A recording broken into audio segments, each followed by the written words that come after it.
Good evening and welcome to part 2 of our How to Get a Great Night's Sleep. I'm Jacquelyn Haley, clinical hypnotherapist, NLP coach and stress management instructor based right here in the UK. Now I've decided to run this 5-part mini series especially aimed at those of you who are struggling to get a decent night's sleep. Now in part 1 yesterday we spoke about setting your evening routine in order that you could just drift off and have a lovely night's sleep. And for those who got in touch with me, I know you received your meditation last night, and today I've had the most wonderful feedback, so thank you for all of you who got in touch. Now this evening's video is going to be about clearing the space and making a very kind of comfortable space really in your bedroom, so it's clear, clean and free from any distractions. Now as you can see this evening, I'm actually, I don't know if you can see, I'm actually recording this video from my bedroom, and I have spent a day today cleaning around. And you know, isn't it funny that when we start kind of looking around the bedroom, it's amazing all the bits and bobs that we can find that perhaps don't need to be there. We can just get rid of it. Now creating a clean and comfortable space is so important for you to have a free and easy mind so you can fall off to sleep. And I'm also going to be covering those you might suffer from neck, lower back, back and lower back pains as well, and ways that you can vary your pillow. I'm also going to be looking at if you have a partner who snores, or I know some of you will sleep with the dog next to you. If your dog snores, we're going to cover that as well. So first of all, looking at keeping the bedroom clean. Now my father always used to say to me when I was a kid growing up, Jacquelyn, tidy bedroom, tidy mind. And I gotta be honest, I am not a domestic goddess. For me, my organisation skills in the cleaning department are like zero. So I've got to work extra hard at it. And I know there's a lot of you out there who are very similar. Now, keeping the bedroom clear, as I said, is very, very important. And first of all, we're gonna look at bed sheets, the cleanliness of the bed sheets and the temperature of the room as well. Now, I don't know about you, okay, but I like to wash my sheets every week. I know some people do them every other day. I know some people might like to leave them longer, but I like to change my bedding every single week, and I like to put them out in the sun to dry if I can do that. If not, obviously they go into the tumble dryer. The reason that we do that really is because, you know, we get those little mites that live in our mattress, in our pillows, and it's always nice to give it a good clear. Plus it's fresher for us as well. Now a lot of people say, you know, you can hear my dog bark, and I do apologise.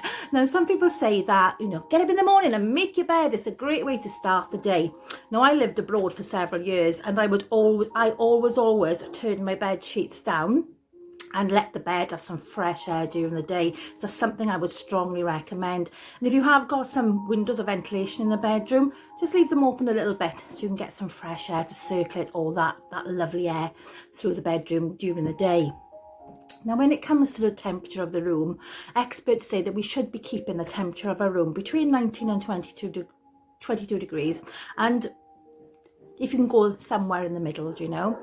It's really important that we do have the room cool enough to sleep, because if we get really hot and overheated in the evening, that can lead us to toss and turn, to wake us up, and it's just really, really uncomfortable for us. Now, when I said last night to have a bath or a shower, now I know when we have a hot shower and a hot bath, it can kind of overheat us.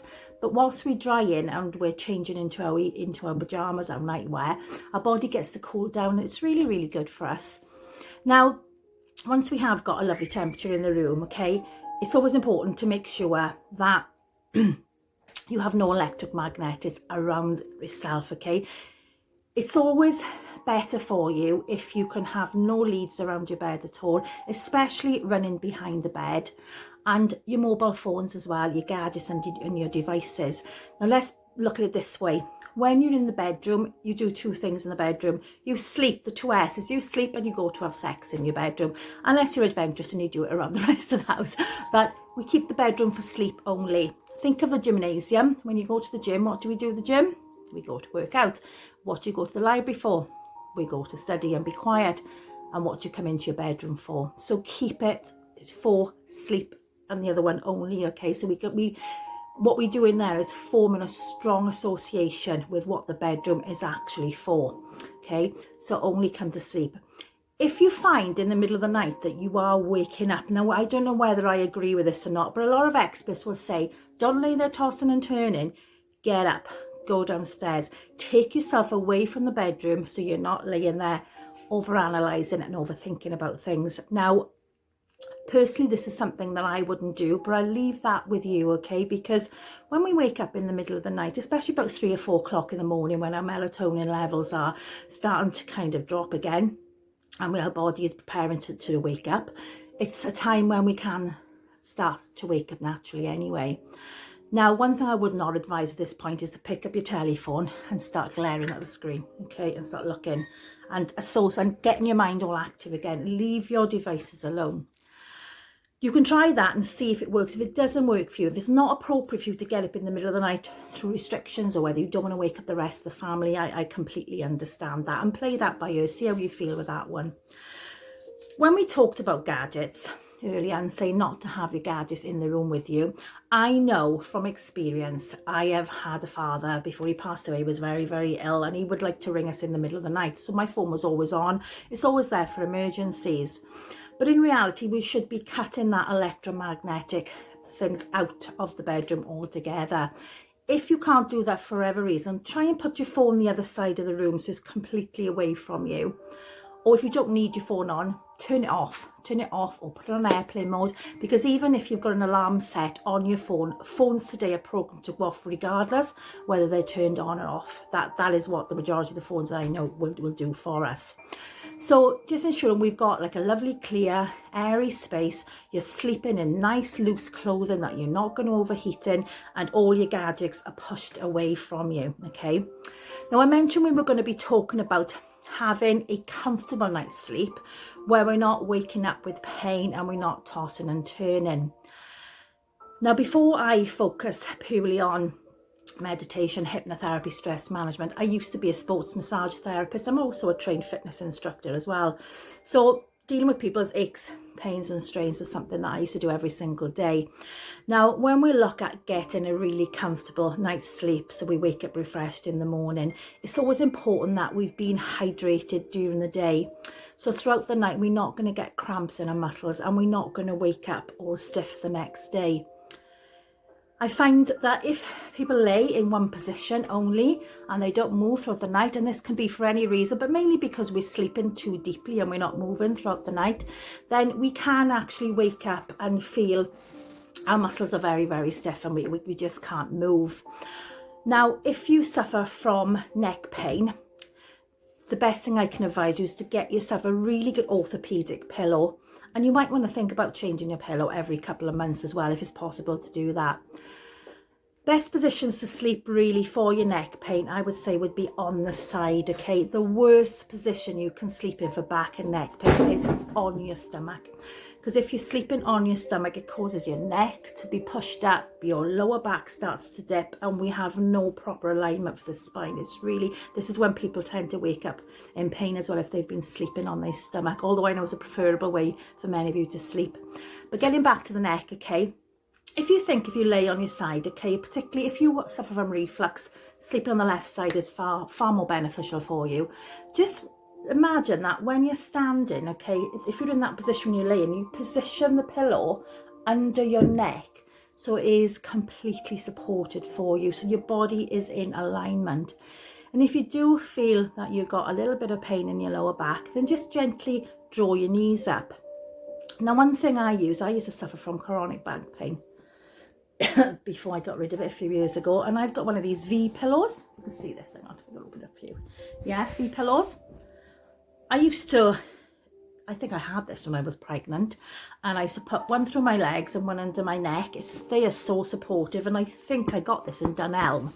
It's years old. I might have paid about £15 for it. I don't know how much they are now, but my little girl is 13 now, so it just goes to show how much wear and tear I've had out of this, you know. So it's more than paid for itself, you know.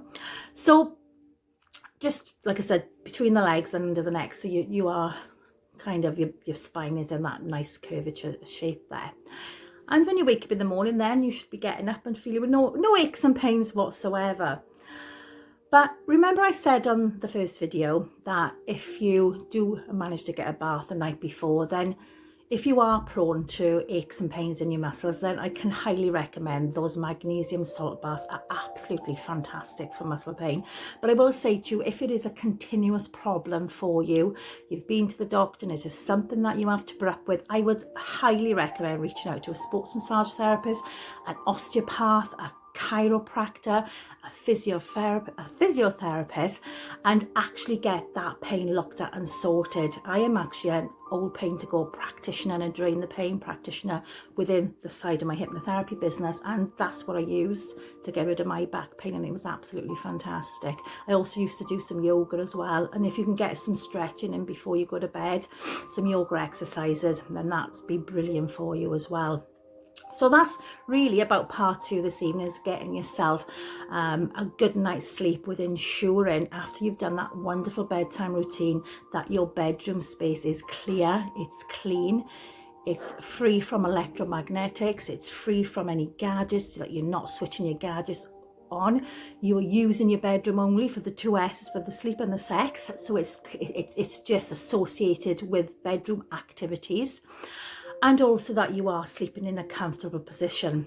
Now, before I end the video, I did say I was going to cover snoring. Oh, my God, the amount of clients that I have seen over the years because their partner's been snoring with hypnotherapy. It's been absolutely fabulous to get people not to focus on the snoring. And there's a phobia that I've dealt with as well called I think it's misophonia. I can never say it properly. I don't know about you guys, but do you know when someone's breathing next to you, or there's a clock ticking, or someone's snoring, it just makes you want to scream. I used to have it. I used to have that, and I was cured of that through using hypnotherapy with a colleague of mine. But with that as well, now personally, you can do a few things to deal with this. First of all, if you are the person that's putting up with the snorer, buy some earplugs. Just get yourself some earplugs, and if you can get the wax-based ones, they are more gentler on our ears.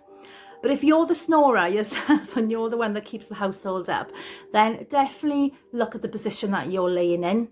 When we lay on our back, okay, our throat flops and our tongue lolls back, and it can restrict our airways, and that's probably why you are snoring. And the best thing for you really is to really lay on your side so you can clear those airways. Because what happens as well when we wake up stiff, I forgot to tell you this, it can be because we're getting a lack of oxygen in the body throughout the night because our airways are restricted. I have heard that you can wear those nose strips, that you go across the nose. The people have said they have worked.